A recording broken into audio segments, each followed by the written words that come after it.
Então, meus amados irmãos, vamos aqui para o segundo vídeo, da lição de número 8, comprometidos com a palavra de Deus. No primeiro vídeo nós vimos a introdução em ponto 1 e agora vamos para o ponto 2. Zelo pela doutrina. Zelo pela doutrina tem ligações com a apologética cristã. A apologética é defesa da fé. Desde muito cedo na história, a igreja percebeu que a Bíblia precisa ser interpretada para os crentes, para que os crentes conheçam melhor o pensamento bíblico e a doutrina da igreja. Os credos e as confissões de fé são documentos produzidos pelas igrejas com esse propósito. A gente aprendeu muito no seminário, temos aí um documento que quase nenhum crente conhece, chamado Didaquê, que é a doutrina, que era a doutrina dos apóstolos. Temos o credo apostólico, muitos crentes não conhecem isso. Mas nós vamos ver aqui a importância disto. Ensino ou instrução. A palavra doutrina vem do latim doctrina, que literalmente significa ensino ou instrução. Mas o termo apresenta vários níveis de significado de acordo com seu contexto. Quando o texto sagrado expressa e perseveravam na doutrina dos apóstolos, Atos 2:42, isso significa que os discípulos permaneciam seguindo os ensinos dos apóstolos. Nesse caso, a palavra doutrina significa ensino, instrução, como Deuteronômio 32:2. Se não me engano, é a primeira vez na Bíblia Sagrada que aparece a palavra doutrina. Vamos até ler aqui, ó. Deuteronômio 32:2. 32:2.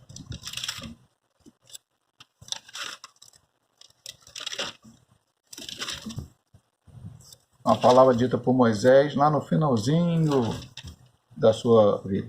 Goteja a minha doutrina como a chuva e destile o meu dito como orvalho, como chuvisco sobre a erva, como gotas de água sobre a erva. Foi a primeira vez que a palavra doutrina apareceu na Bíblia Sagrada em Deuteronômio 32:2. Estamos nos referindo aos ensinos bíblicos. Só para falar bem forte, doutrina dos apóstolos não é doutrina deles. Porque alguém vai pegar esse texto erradamente e dizer, então hoje, que hoje também, nós vamos falar depois dos modismos, existe apóstolo, não deveria existir, mas existe, depois a gente vai falar sobre isso. Mas de como é a doutrina do pastor? A doutrina não é do pastor Hélio. A doutrina não é da metodista pentecostal, da Assembleia de Deus ou de qualquer outra denominação. A doutrina é bíblica, tem que ser ensinada a Bíblia Sagrada. A Bíblia Sagrada. Ah, pastor, mas existe uma diferença entre a doutrina? Não. A diferença, sim, meu amado irmão, mas isso não é o principal. Por isso, até lá no texto inicial, não vão ficar discutindo, contenda, não. Um é pró-milenista, outro é pró-milenista. Tudo bem, é uma diferenciação de um estudo bíblico. Mas todo mundo crê que vai haver milênio, que Jesus vai voltar para buscar a sua igreja, que a igreja será arrebatada. Então não importa ficar discutindo isso.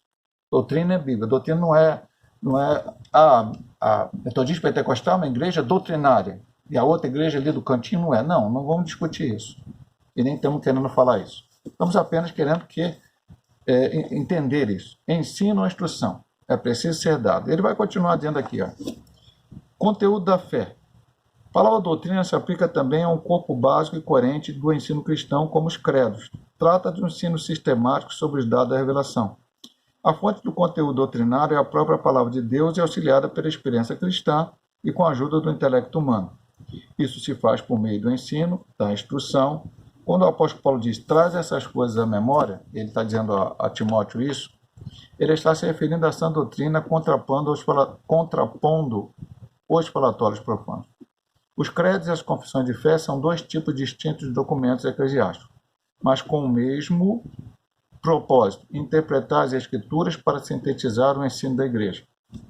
Os credos são genéricos e as confissões de fé são mais elaborados e específicas. Como no início da igreja não havia tanta divisão, a divisão é a seguinte: as igrejas eram muito locais. A igreja que está em Colossos, a igreja que está em Filipe, a igreja que está em Tessalônica, a igreja que está em Roma, a igreja que está na Galácia. Mas tudo não existia naquele momento. Os metodistas pentecostais, os assembleianos, os presbiterianos, não existia essa coisa. O Paulo escreveu uma carta aos Colossenses e falou, olha, eu escrevi uma carta a Laodiceia, vocês leiam a carta de Laodiceia, aí vocês, e essa carta, então, os Laodicenses e os Colossenses são duas cidades diferentes, até essa carta de Paulo a Laodicenses, ela se perdeu, não temos ela no Cano Sagrado, mas ele falou para ler lá, era importante. Então, como é importante para nós, hoje não tem, eu sou metodista pentecostal, só vou ler a carta aos Coríntios. A carta aos Efésios pertence à Assembleia. Não, não. Eu tenho que ler a Bíblia Sagrada toda, o que ele escreveu aos Coríntios, o que ele escreveu aos Efésios. Então, essa questão de credo é uma coisa importante que foi colocada. Mas a doutrina não pertence a uma denominação, como eu falei no ponto anterior. Cada denominação tem a sua confissão de fé. Creio assim, assim, assim, assim. São importantes? São. Você precisa saber. O Paulo diz assim, Timão, sem quem tenho crido e sei que é poderoso para guardar o meu tesouro. Tem um outro momento que ele diz, é importante você saber responder a alguém perguntar porque é a causa da sua fé. Se alguém chegar para você no meio da rua e falar, por que você crê em Jesus? Eu creio que o pastor Hélio pregou. Isso não é resposta, meu amado. Creio que eu pertenço à igreja metodista pentecostal. Não, meu amado, isso não é resposta. Você tem que entender. Por isso a doutrina, ensino. E aí é necessário. Vamos precisar do intelecto humano? Vai. Mas nada que passe aquilo. Lá no início falava, o Espírito Santo vai nos orientar. Pastor, a Bíblia é difícil de ler. Muitos pontos difíceis de ler, né? Não é totalmente, mas tem pontos aí que você às vezes não entende. Você vai ler, vai pedir que o Espírito Santo abra sua mente para você entender. Vai procurar, eu sempre falo, meu amado irmão, primeiro a leitura da Bíblia. Depois você pode ler bons livros evangélicos. Nossa sede em Caxias tem lá 60, 50 livros evangélicos lá, de vários assuntos diferentes, para você aprender. Ou frequentar a escola bíblica dominical, estudar essas lições. Essa revista tem caráter canônico? Não, mas ela é importante. Foi escrita por alguém que orou, jejuou, pediu a Deus, e Deus orientou ele para dar uma lição maravilhosa como essa, um trimestre maravilhoso como esse para nós. Então vamos ver aqui, a nossa confissão de fé é a Bíblia. Logicamente ele vai falar sobre a Assembleia de Deus, mas isso é importante a gente aprender. A nossa confissão de fé não é de autoria particular, pois expressa o pensamento e a vida da igreja. Esse documento é submetido às Escrituras e estão em conformidade com elas. A nossa declaração de fé ocupa a extraordinária importância na vida da igreja como sumário doutrinário da Bíblia e ajuda para a sua compreensão, além de servir como proteção contra as falsas doutrinas. Entretanto, a palavra final é a Bíblia. A declaração de fé expressa a doutrina oficial da igreja. Há no Novo Testamento embriões dos credos e confissões de fé, que foram desenvolvidos ao longo da história da igreja. Então, ele diz aqui no ponto anterior que os credos são genéricos e as confissões de fé são mais elaboradas e específicas. Então, o credo fala, eu creio em Deus Pai, Todo-Poderoso, Criador do céu e da terra, o credo apostólico. Creio no Gênero Filho, eu creio no Espírito Santo, na Igreja de Cristo. Então, fala no que crê. Quando você faz uma declaração de fé, eu creio no Deus Pai Todo-Poderoso, 3 pessoas da Trindade, Pai, Filho e Espírito Santo, assim, assim, assim. Então, você vai detalhar mais a doutrina. Cada igreja deve ter, tem a sua declaração de fé, é importante, tá? Mas sempre lembrando, como ele disse aqui, a regra de fé e prática é a palavra de Deus. Já disse, irmão, nós temos a Constituição da Igreja Metodista Pentecostal, nós temos 40 artigos de fé que resumem a doutrina metodista pentecostal, mas não nunca será mais importante do que a Bíblia Sagrada. Se você ler a Bíblia Sagrada, se você estudar a Bíblia Sagrada, se você frequentar a escola bíblica dominical, se você aprender o culto, a pregação, você irá estar aprendendo a palavra e poderá viver uma vida cristã muito boa, espiritualmente falando, vivendo o que a Bíblia diz. Precisa isto, é necessário isto. Agora vamos para os modismos, e essa parte é importante, porque a lição é comprometidos com a palavra de Deus. Agora vamos ver que tem modismo que aparece. Nosso cuidado com a doutrina deve ir além do combate aos modismos e servir para defender a nossa fé das seitas e heresias. Refutar os erros que se opõem aos ensinos bíblicos e persuadir os contradizentes para que eles se convertam ao Evangelho. Devemos fazer o melhor para Deus. Temos que ter cuidado com a doutrina, sim. Senão, meu amado irmão, aparece heresia no meio da igreja. E hoje está mais complicado. Por quê? Porque hoje os crentes têm acesso à internet. Vem muitas... Se você entrar na internet, eu vou falar uma coisa para você. Eu já entrei na internet e já vi. Pastores pregando de púlpito usando a Bíblia, dizendo que Jesus não vai voltar. E mostrando por A mais B na Bíblia. Pastor, isso pode? Isso está certo? Não, mas lógico que não está certo. Mas pega a Bíblia e dá a sua interpretação. Aí o crente às vezes olha aquilo e pela maneira, né? Tem gente que gosta da retórica, aquela coisa bonita, pomposa, falando e tal. Daqui a pouco vai achar que isso é verdade. Tá? Tem crente pregando, tem um pastor aí, acho que de Pernambuco, Ceará, me parece, que tem um canal no YouTube que ele fala contra os dízimos, mas fala contra os dízimos assim e tenta mostrar na Bíblia. Tem outro que fala que a ceia está errada, não precisa tomar ceia. Jesus falou a favor do dízimo, Jesus falou a favor da ceia, tudo isso a Bíblia está relata. E vem alguém e inventa agora, não, tem uma nova unção, uma nova doutrina. É por isso que ele diz, cuidado com os modismos. Vamos lá, modismo. Essa palavra traz a ideia do que está na moda. Isso se aplica também no campo teológico. São os ventos de doutrina que vêm e se vão. Efésios 14, desculpa, Efésios 4,14. Efésios 14 é bom, Efésios só tem 6 capítulos, né? Para que não sejamos mais meninos inconstantes, levando em roda por todo o vento de doutrina, pelo engano de homens que com astúcia enganam fraudulosamente. Que tem caráter efêmero, passageiro, que para nada aproveitam. Em outras palavras, são inúteis e inaproveitáveis. Quem não se lembra do dente de ouro, do dom da unção do caicai, do sopro santo, do G12, a febre dos anjos e de outras aberrações doutrinárias? Onde estão os seus promotores e expoentes? Não há como combater esses abusos e essas práticas exóticas sem um conhecimento adequado da palavra de Deus.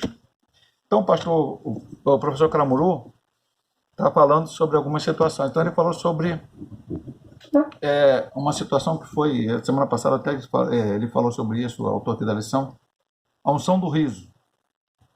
Aconteceu na igreja do aeroporto, Toronto, se não me engano, em 1999. E um dos líderes daquela situação que viveu aquilo mesmo, passado alguns anos, ele chegou à conclusão que aquilo está errado. Acho que escreveu até um livro, o professor Caramuru cita esse livro. As pessoas, o Espírito Santo, veja bem, o Espírito Santo descia e as pessoas não conseguiam parar de rir, riam. Além disso, alguns latiam, outros ganiam, imitavam animais, outros agarravam na parede feito uma lagartixa. Este homem, que foi um dos líderes daquele movimento, escreveu que um certo dia ele começou a ser usado em, teoricamente, cânticos espirituais, né, seria isso.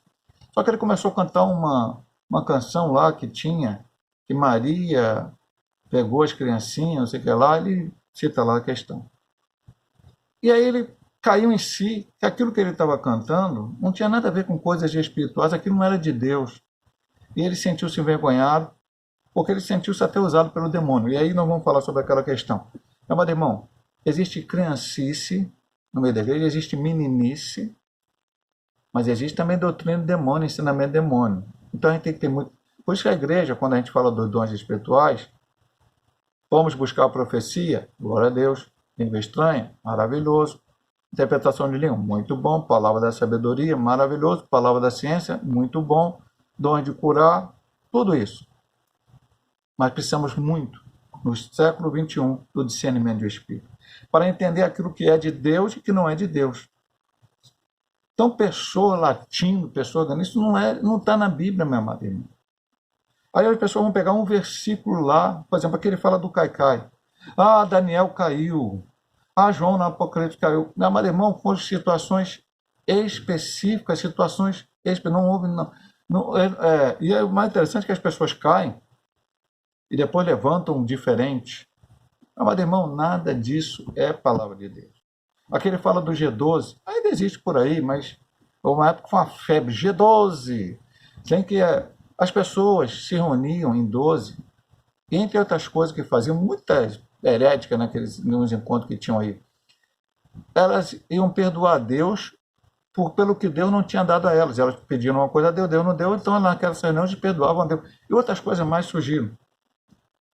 Pastor, a ideia dos 12 é herética? Não, meu amado irmão. Aconteceu lá na Colômbia com César Castelhano, era porque lá havia a guerrilha da Farc, como ainda existe hoje já diminuiu bastante. Os crentes podem se deslocar de um bairro para o outro para a igreja, é difícil. Então, reunia ali no bairro 12 pessoas, alguém liderava, oravam, liam a Bíblia, estudavam, maravilha. Mas aí começaram a colocar coisas. Disso veio, no Brasil, negócio de apóstolos. Era apostólica, nova unção, tudo é errado, meu amado. Pastor, qual a sua posição sobre o apóstolo? Apóstolo era o que estava na Bíblia. Os 12, Judas Iscariote traiu, elegeram Matias, ficou 12º, e Paulo, um apóstolo fora de tempo, que assim foi chamado. Hoje, precisamos de apóstolo? Não, apóstolo para aquele que vira Cristo. Então, nada disso, porque agora você está sob a cobertura apostólica, ou de um homem, ou de uma igreja. Cuidado, meu amado irmão, nós estamos debaixo da graça de Deus. Nós não dependemos de homem, não dependemos de denominação, não dependemos de movimento, dependemos de Deus, completamente dele, inteiramente dele. E faltará tempo aqui para falar, nem vou falar do dente de ouro, várias coisas dessas surgiram, e graças a Deus passaram. E aí ele vai, nos 3 pontos seguintes, falar sobre o que Paulo disse a Timóteo, procura apresentar-te a Deus aprovado, como obreiro que não tem de se vergonhar e que maneja bem a palavra da verdade. E o 2, procura apresentar-te a Deus. Essa qualificação vem do Espírito de Deus. Apresentar-se a Deus aprovado significa estar disponível, testado e aprovado por Deus e reconhecido pela igreja. Desde muito cedo a história do cristianismo que a igreja precisou enfrentar uma avalanche de heresias e aberrações doutrinárias, ensinadas pelos falsos mestres. Pastor, desde cedo aconteceu isso? Vamos lá, meu amado irmão. Muito cedo. Aqui no tempo ainda que os apóstolos viviam. E isso aconteceu, e Paulo chega a dizer, é bom que apareça para a gente possa saber quem é de nós e quem não é. Então vamos ver lá. 1 Timóteo, capítulo 1. 1 Timóteo 1, 4, 6 e 7. Nem se dê a fábulas ou a genealogias intermináveis que mais produzem questões e do que edificação de Deus consiste na fé. Assim eu faço agora. Do que desviando alguns se entregaram a vã contenda, querendo ser doutores da lei, não entendendo nem o que dizem, nem o que afirmam. Os maus obreiros, os obreiros fraudulentos, também serão desmascarados e reprovados. Mateus 7, 21, 23, quando chegar diante do Senhor, o pastor era chamado de julgamento pentecostal, falaram, Senhor, em teu nome expulsamos demônio, falamos língua, fizemos, acontecemos. Jesus falou, nunca vos conheci, vós que praticais iniquidade. Então, o obreiro que apresentar-se a Deus aprovado, não é aprovado pelo homem, não é tapinha nas costas, é aprovado por Deus para ensinar a palavra, ensinar a verdade, pregar o evangelho de Cristo. Não pregar o que eu quero para quem quer ouvir. Temos que pregar a verdade, a palavra de Deus. Falsos obreiros vão acontecer, sinal, sim, Deus falou através de Timóteo que aconteceria nesses últimos dias. Até porque o povo quer ouvir isso. Cuidado, meu amado irmão. Cuidado, muito cuidado. Então, aprovado. Como obreiro que não tem que se vergonhar. O termo obreiro, tanto em grego quanto em português, vem de obra, trabalho, e tem significado amplo no Novo Testamento. No sentido literal, refere-se ao trabalhador do campo, Mateus 21. No sentido metafórico, a todos que se dedicam à obra de Deus, Mateus 9, 37 a 38. E, de maneira geral, os apóstolos e demais oficiais da igreja, Lucas 10, 7, 1 Timóteo 5, 18. A nossa declaração de fé afirma, o termo obreiro é genérico, usamos praticamente para todos os cargos e funções na igreja. Vamos lá, obreiro é o pastor? Não. Somente o pastor, não. Obreiro era o presbítero, o diácono, a diaconisa? Não. Quem ajuda a limpar a igreja é obreiro. Quem chega na porta da igreja, o visitante chega e lhe dá um bom dia, uma boa noite, o saúda, diz que ele é bem-vindo, é um obreiro. O que você fizer, o que toca o instrumento é um obreiro, o que louva a Deus é um obreiro. Todos nós, o que entrega um folheto é um obreiro. Então todos nós precisamos, como obreiros que não tem que se vergonhar. E depois ele vai falar o ponto final, que é o chave dessa lição. Então, lá aparece como obreiro, no sentido de pessoas que trabalham no campo, todos que trabalham no nome de Deus, os apóstolos, mas todos nós somos obreiros de Deus. E esse que tem que se apresentar a Deus, aprovado, como obreiro que tem que se vergonhar, tem uma última coisa que ele tem que fazer. Maneje bem a palavra da verdade. O verbo grego para manejar bem é otomeo, literalmente cortar reto, cuja ideia é cortar em linha reta. A ideia é manter o curso correto. É uma palavra rara, aparece uma só vez no Novo Testamento e duas vezes na Septuaginta.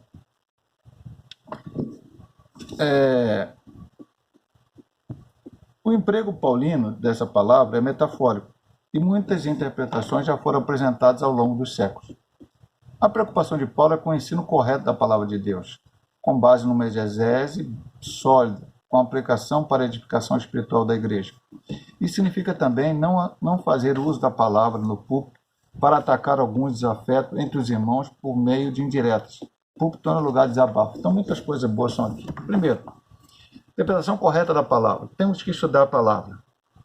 O pastor Massor disse que a palavra é a principal. Eu disse para você, temos bons livros evangélicos. Ele não vai ser a minha regra de fé e paz, que às vezes eu discordo ou toda a lição.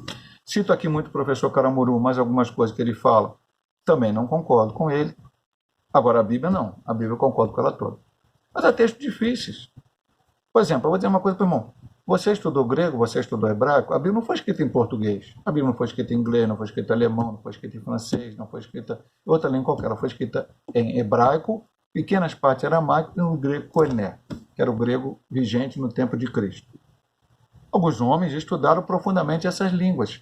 E essas línguas são diferentes do português.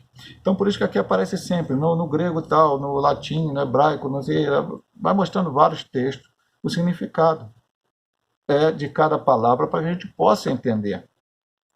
Então, alguém estudou, por exemplo, para o professor Ezequiel Soares, um grande apologeta no Brasil, pastor da Assembleia de Deus de Jundiaí, estudou muito, já escreveu vários livros, tem algum livro dele aqui em casa, na igreja também, e escreveu essa lição. Escreveu como, pastor?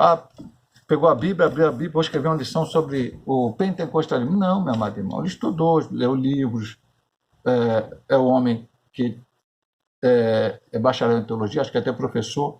Então temos que estudar. Podemos estudar, vamos estudar. Pastor, eu não posso. Então, eu não posso ir para um seminário, às vezes não tenho dinheiro para comprar um livro bom, doutrinário. Então, o que eu vou fazer? Eu vou ler a Bíblia, vou orar, vou procurar e me esforçar para estar na escola bíblica dominical, porque ali o professor, seja o pastor Hélio, o pastor Paulo, ou até outro irmão, vai ali, se esforçou, estudou a lição, procurou subsídios para dar a lição e vai trazer uma mensagem ali, um estudo. E a participação dos outros irmãos também que vão participar, que vão dar opiniões, não é só o professor. E vou aprender, vou crescer espiritualmente. Maneja bem. Manejar a palavra da verdade não é abrir ela. Não é ler a Bíblia. Bem-aventurado que lê, o que ouve e que guarda. É saber usar a Bíblia numa exegese correta, numa interpretação correta, porque ela vai dizer o texto, não a Deus, lá em Salmo. Então vou pregar, não a Deus. Não, Deus existe, é o ímpio, é o louco, é o maluco que diz que Deus não existe. E assim por diante, muitas outras coisas. Então eu tenho que entender, estudar bem a Bíblia, aplicá-la bem primeiramente na minha vida e poder ensinar aqueles que estão desviados, como foi dito aqui nos pontos anteriores, aqueles que estão fora do ensino da palavra. E o último ponto, a última parte que ele fala aqui, é que alguns usam o púlpito para desabafar. Alguns usam o púlpito para usar. Não, o púlpito é para ser pregado a palavra. Pastor, mas não vai poder ser pregar a palavra dura? Sim, meu marido. Há textos na Bíblia que são duríssimos. Jesus entrou no templo e expulsou os cambiadores. Há textos que falam aqueles que não vão entrar no céu. Apocalipse 21:8. E muitos outros textos. Mas agora eu vou ali e eu estou com raiva do irmão Joãozinho ou da irmã Mariazinha. Eu tenho um problema com eles. Aí eu sei que aquele irmão ou aquela irmã está com um problema na vida deles, que eu devo orar por ele, eu devo ajudá-lo. Aí eu vou aproveitar o púlpito para mandar recado. Não, isso não está certo, não está correto. O púlpito precisa ser usado para pregar a palavra de Deus. Se eu estou sentado no banco, Deus usa qualquer irmão que está pregando e fala sobre alguma coisa que eu preciso corrigir na minha vida, ele sendo usado por Deus, nós vamos louvar e glorificar o nome do Senhor. Agora, certamente todos nós vamos nos sentir mal se alguém chegar e mandar um recado. E às vezes isso é feito de muitas e muitas maneiras. Então ele dá esse pequeno toque no final aqui, que não tem que ser feito. E vai terminar com a conclusão da lição. Nós temos compromisso com a palavra de Deus e cremos que ela é a única revelação de Deus escrita para a humanidade. Diante disso, fica claro que nenhuma outra literatura exerce autoridade sobre a nossa vida.